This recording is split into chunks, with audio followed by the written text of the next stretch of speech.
Hello everyone, welcome to Jharkhand Pathshala. और इस video में हम लोग देखेंगे 2018 का जो क्वेश्चन पेपर जेक में हिस्ट्री का पूछा गया था उसके सारे एमसीक्यू क्वेश्चन देखेंगे, जो कि हमारे इस बार एग्ज़ाम के लिए बहुत ही इम्पोर्टेंट है। और साथ ही साथ कुछ क्वेश्चंस भी हम लोग देखेंगे जो एग्ज़ाम में आने की संभावना आपकी हो सकती है डिस्क्रिप्टिव टाइप में। तो सबसे पहले हम एमसीक्यू क्वेश्चंस को देखेंगे। तो चलिए वीडियो को शुरू कर लेते हैं। ये हिस्ट्री है, क्लास 12 के लिए है और ये क्वेश्चन पेपर है आपका 2018 का। पहला प्रश्न है, हड़प्पा का उत्खनन किया था किसने? तो इसका जो सही जवाब होगा वो होगा दयाराम साहनी। नेक्स्ट क्वेश्चन है, पुरातात्विक, ठीक है, भारतीय पुरातात्विक का पिता किसे कहा जाता है? और इसका जो सही जवाब हो जाएगा, बिल्कुल सही टिक किया गया, अलेक्जेंडर कनिंघम। पहले से जो टिक किया गया है उस पर मत जाइएगा, बच्चों ने टिक किया है तो कुछ गलत भी हो सकता है, बहुत सारा आपको त्रुटि देखने के लिए मिल जाएगा। तो मैं जो टिक करूंगा उस पर आप ध्यान दीजिएगा। नेक्स्ट क्वेश्चन है, महाभारत में कितने प्रकार के विवाह का उल्लेख किया गया है? 4, 6, 8, 9। तो सही जवाब होगा इसका ऑप्शन सी, 8 प्रकार के विवाह का उल्लेख किया गया है। महाभारत पूछे या फिर मनुस्मृति पूछे, दोनों में ही 8 प्रकार के विवाह का उल्लेख मिलता है। फिर जाके है, मौर्य साम्राज्य का प्रथम शासक कौन था? तो इसका सही जवाब है, बिल्कुल सही टिक किया हुआ है, चंद्रगुप्त मौर्य। इसमें से दोनों ही क्वेश्चन पूछा जाता है। 3 क्वेश्चन मैं आपको बता देना हूँ। पहला नंबर पे चंद्रगुप्त मौर्य है जो कि संस्थापक भी है, दूसरा है बिंदुसार और तीसरा है सम्राट अशोक। तो ये तीनों क्वेश्चन इंपॉर्टेंट है। खास करके तीसरा पूछा जाता है कि मौर्य साम्राज्य का तीसरा शासक कौन था? सम्राट अशोक। फिर जाके है, हरिसेन की प्रयाग प्रशस्ति संबंधित है, यानी हरिसेन ने जो प्रयाग प्रशस्ति लिखा है वो किस राजा से संबंधित है? और इसका जो सही जवाब हो जाएगा ऑप्शन ए, ठीक है, समुद्रगुप्त। ये क्वेश्चन थोड़ा उलट करके भी आपको एग्जाम में मिल जाएगा। समुद्रगुप्त से संबंधित प्रयाग प्रशस्ति की रचना किसने की है? तो हरिसेन। याद रखेंगे इस चीज़ को। नेक्स्ट क्वेश्चन है, किताब उल हिंद का लेखक कौन है? तो किताब उल हिंद का लेखक हो जाएगा अल-बरूनी, बिल्कुल सही टिक किया हुआ पहले से। और अगर रेहला आपसे पूछे, ठीक है, क्वेश्चन रहता है, ठीक है, क्वेश्चन ये पूछा जाता है तो ये आपका इब्न बतूता हो जाएगा। फिलहाल क्वेश्चन अभी है किताब उल हिंद, तो ये हो जाएगा अल-बरूनी। दोनों ही क्वेश्चन बहुत ही इंपॉर्टेंट है। उसके बाद है, भक्ति आंदोलन को दक्षिण भारत से उत्तर भारत कौन लाया था? रामानुजाचार्य, रामानंद, माधवाचार्य, शंकर देव। तो इसका सही जवाब हो जाएगा ऑप्शन बी, रामानंद। फिर क्वेश्चन है, विजयनगर साम्राज्य द्वारा सैनिक या असैनिक सेवा के लिए दिया जाने वाला भूमि दान क्या था? तो विजयनगर में जो सैनिक या असैनिक सेवा देते थे उन्हें भूमि दिया जाता था, लेकिन उस भूमि का नाम क्या था वो आपको बताना, जागीर, बिस्ट, इक्ता और अमरम। तो याद रखिएगा ये अमरम भूमि होता था और इसको धारण करता जो था वो अमरनायक कहलाता था। तो कौन सा भूमि है? ये अमरम भूमि है जो विजयनगर में सैनिक और असैनिक कार्यों के लिए दिया जाता था, सेवाओं के लिए। अकबर के राज में राजस्व व्यवस्था किसके हाथ में था? राजस्व व्यवस्था। और इसका सही जवाब बिल्कुल सही टिक किया गया है, ये टोडरमल के हाथों में था। इंपॉर्टेंट क्वेश्चन है, ताजमहल किस नदी के किनारे स्थित है? सोन, यमुना, गोमती और गंगा। तो बिल्कुल सही टिक किया हुआ है, यमुना नदी हो जाएगा इसका सही जवाब। फिर क्वेश्चन है, ईस्ट इंडिया कंपनी को बंगाल की दीवानी किसने प्रदान किया था?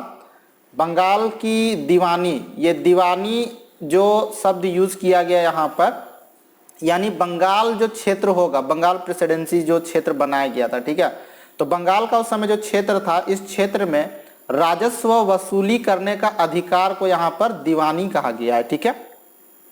तो यहाँ पर जो ईस्ट इंडिया कंपनी थी उसे राजस्व व्यवस्था का जो अधिकार था उसे किससे मिला था? सिराजुद्दौला, शुजाउद्दौला, शाह आलम द्वितीय और मीर कासिम। तो याद रखेंगे इसका सही जवाब हो जाएगा शाह आलम द्वितीय।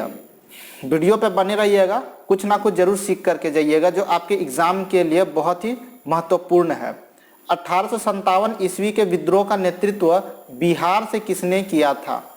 1857 ईस्वी के विद्रोह का नेतृत्व बिहार से किसने किया था? तात्या टोपे, कुंवर सिंह, नाना साहब, बहादुर शाह जफर। तो याद रखेंगे सही जवाब होगा वो होगा कुंवर सिंह। ठीक है, कुंवर सिंह। इसके बाद तात्या टोपे, नाना साहब, ये सब कानपुर से हैं और ये भी बहुत इंपॉर्टेंट क्वेश्चन है कि कानपुर से नेतृत्व किसने किया था। ठीक है, तो तात्या टोपे और नाना साहब। उसके बाद दिल्ली से अगर पूछा जाए तो बहादुर शाह जफर। इसके अलावा और भी क्वेश्चन बनता है 1857 की क्रांति में दिल्ली का बादशाह कौन था? बहादुर शाह जफर थे। उसके बाद इससे जो एक क्वेश्चन और आता है मुगल, अंतिम मुगल बादशाह का नाम, तो वो भी बहादुर शाह जफर है। याद रखिएगा बहादुर शाह जफर लिखा रहेगा या फिर बहादुर शाह द्वितीय लिखा रहेगा। ठीक है, अगला प्रश्न हम लोग देख रहे हैं, भारतीय राष्ट्रीय कांग्रेस के संस्थापक कौन है? भारतीय राष्ट्रीय कांग्रेस के संस्थापक, ठीक है, INC, इंडियन नेशनल कांग्रेस के संस्थापक कौन है? बिल्कुल सही आंसर किया हुआ है A.O. ह्यूम। इसको याद रखिएगा। ठीक है, और डेट भी इसका पूछा जाता है एग्जाम में, तो उसको भी आप याद रखिएगा। 1885 वर्ष पूछा जाता है इसका। ये INC से 3 क्वेश्चन इंपॉर्टेंट है। इसका संस्थापक कौन है? A.O. ह्यूम। कब किया गया था स्थापना? 1885। और इसका पहला महिला अध्यक्ष पूछा जाता है जो कि है एनी बेसेंट। नेक्स्ट क्वेश्चन दिया गया कि महात्मा गांधी का जन्म कब हुआ था? बिल्कुल सही टिक किया गया। इसका भी 1869 है। ये क्वेश्चन बहुत ज़्यादा इम्पोर्टेंट है। बहुत से लोगों जो है यहाँ पे बहुत से मतलब स्टूडेंट को इसमें बहुत सारा डाउट होता है कि जय हिंद का नारा एक्चुअल में किसने दिया था। ठीक है, तो इस चीज़ को आप लोग याद रखेंगे, जय हिंद का नारा किसका था? तो यहाँ पे भगत सिंह टिक किया गया जो कि बिल्कुल गलत है। भगत सिंह बिल्कुल गलत होगा यहाँ पर। इसका सही जवाब होगा सुभाष चंद्र बोस। याद रखिएगा। ठीक है, जैन उल अब्दीन हसन, जैन उल अब्दीन हसन ने जय हिंद का नारा दिया था और उसके बाद जय हिंद का नारा जो है सुभाष चंद्र बोस ने अपने फौज आज़ाद हिंद फौज, याद रखिएगा, सुभाष चंद्र बोस ने आज़ाद हिंद फौज को जो है ये जय हिंद का नारा दिया था। तो सबसे पहले जो नारा दिया था वो था जैन उल अब्दीन हसन। ठीक है, जो कि ऑप्शन में इसका नाम तो नहीं है, तो यहाँ पे सुभाष चंद्र जी का नाम है, जिन्होंने बाद में जय हिंद का नारा अपने सेना को, यानी अपना जो संगठन बनाया था इन्होंने, आज़ाद हिंद फौज जो बनाया था उसको दिया था ये नारा। ठीक है, जय हिंद। अब कुछ डिस्क्रिप्टिव क्वेश्चन जो पूछे गए थे वो आप देख लीजिए। हिंदू धर्म के 2 महाकाव्य के नाम बताइए। उसके बाद क्वेश्चन यहाँ पे निर्गुण और सगुण भक्ति में क्या अंतर होता है, वो यहाँ पे क्वेश्चन पूछा गया है। फिर नीचे यहाँ पे पूछा गया भारतीय स्वतंत्रता आंदोलन में मुख्य भूमिका निभाने वाली 4 महिला का नाम पूछा जा रहा है। तो ये सब भी क्वेश्चन आपका इस बार के एग्जाम के लिए इम्पोर्टेंट होने वाला है। फिर यहाँ पर देख लीजिए क्वेश्चन दिया हुआ है हड़प्पा सभ्यता के पतन के कारणों का उल्लेख करें। ये बहुत ही इम्पोर्टेंट क्वेश्चन है, आप लोग को याद कर लेना चाहिए इसको कि हड़प्पा सभ्यता के पतन के मुख्य कारण क्या थे। फिर आगे हम लोग देखते हैं तो अशोक ने धम्म प्रचार के लिए क्या क्या उपाय किए थे। बहुत इंपॉर्टेंट क्वेश्चन है, रिपीटेड क्वेश्चन है ये सब, जो कि पूछता है बार बार।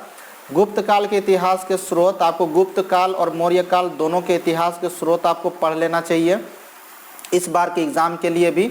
उसके बाद यहाँ पर क्वेश्चन पूछा गया वर्ण व्यवस्था और जाति व्यवस्था पर अल-बिरूनी का विवरण आपको बताने कि अल-बिरूनी ने इसके बारे में क्या बताया है। उसके बाद है कृष्ण देव राय का व्यापारियों के प्रति दृष्टिकोण कैसा था। आपको पता होना चाहिए कि जो विजयनगर जो था, विजयनगर का जो सबसे शक्तिशाली शासक था वो था कृष्ण देव राय, और इसने व्यापारियों के प्रति जो है बहुत ही अच्छा नीति अपनाया था। ठीक है, मान सम्मान सारा सुविधा उपलब्ध करवाया था, क्योंकि इससे बहुत ही ज़्यादा फायदा होता था इन लोगों को। तो इनका दृष्टिकोण आपको बताना है। उसके बाद है मुगल काल में शाही महिलाओं की भूमिका। ठीक है, मुगल काल में शाही महिलाओं की भूमिका आपको लिखना है, पढ़ करके सब जाना इस बार के भी एग्जाम में। फिर जाकर के आता है यहाँ पे कॉर्नवालिस ने अस्थाई बंदोबस्त क्यों लागू किया था, या फिर अस्थाई बंदोबस्त क्या है उस पर क्वेश्चन बनेगा। काला शहर और गोरा शहर यानी black town and white town में आपको अंतर बताना है, दोनों में क्या अंतर था। उसके बाद है राष्ट्रीय स्वतंत्रता आंदोलन में डांडी मार्च यानी नमक यात्रा जो था, नमक कानून जो तोड़ा गया था, इसके बारे में आपको बताना है कि ये क्यों महत्व है भारतीय स्वतंत्रता आंदोलन में। फिर क्वेश्चन है 1947 ईस्वी में ब्रिटिश शासक क्यों भारत आज़ाद करने के लिए विवश हुआ, यानी 1947 में आज़ादी देने पे ये लोग विवश क्यों हो गए अंग्रेज लोग। फिर यहाँ पे नेक्स्ट क्वेश्चन है महावीर जैन के प्रमुख उपदेश। ठीक है, आपको दोनों का उपदेश पढ़ करके जाना है, भगवान बुद्ध का भी और महावीर स्वामी का भी। फिर यहाँ पे क्वेश्चन देखिए, चंद्रगुप्त मौर्य की उपलब्धियों को आपको बताना है। उसके बाद यह भक्ति आंदोलन के महत्व एवं प्रभावों को लिखें। ये भी बहुत इंपॉर्टेंट क्वेश्चन है बच्चा लोग, भक्ति आंदोलन के महत्व एवं प्रभाव को लिखिए। फिर क्वेश्चन है यहाँ पर 1857 ईस्वी के विद्रोह के प्रमुख कारण आपको लिखना। ये भी बहुत इंपॉर्टेंट है, 1857 के क्रांति के प्रमुख कारणों को लिखें।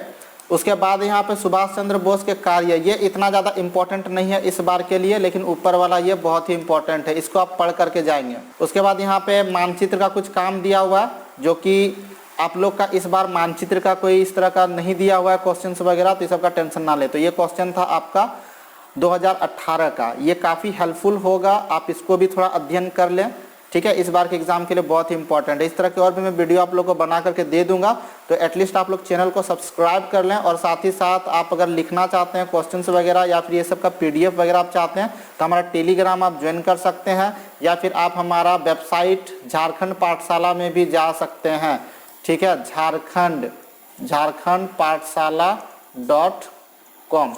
तो इस पर जाकर के भी जो है आप डाट झारखंड पाठशाला जाकर के सर्च कीजिएगा तो आपको मिल जाएगा गूगल पर, ठीक है। तो चलिए इस तरह की वीडियो के साथ फिर से मिलते हैं, तब तक के लिए धन्यवाद। जय हिंद, जय भारत।